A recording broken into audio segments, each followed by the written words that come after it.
Skont ċifri tal-Uffiċċju Nazzjonali tal-Istatistika matul is-sena li għaddiet, kważi 766,000 passiġġier żaru lil Malta abbord 359 cruise liner.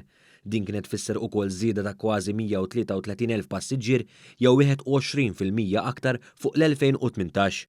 L-ikbar żieda fil-passiġġieri kienet mis-suq Ġermaniż b'44,845 passiġġier aktar mill-2018, segwita mis-suq Amerikan b'żieda ta' 37,837 passiġġier u s-suq Brittanniku li ra żieda ta' aktar minn 17,000 passiġġier. Iċ-ċifri tal-Uffiċċju Nazzjonali tal-Istatistika juru li aktar minn 54% tal-passiġġieri kienu nisa waqt li l-età medja tat-total ta' passiġġieri li żaruna kellhom bejn 60 u 79 sena. Joħroġ ukoll li ż-żieda fil-passiġġieri kienet fost l-etajiet kollha.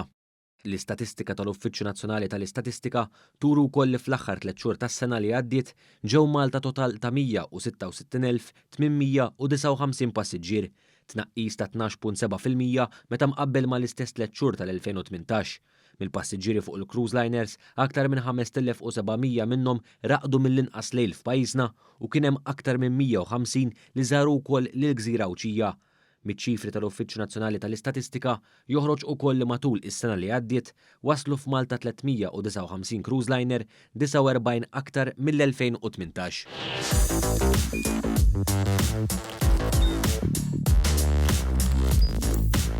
Idħol fuq one.com.mt u hemmhekk tista' tara l-programmi kollha li jxandru fuq One permezz ta' One Play.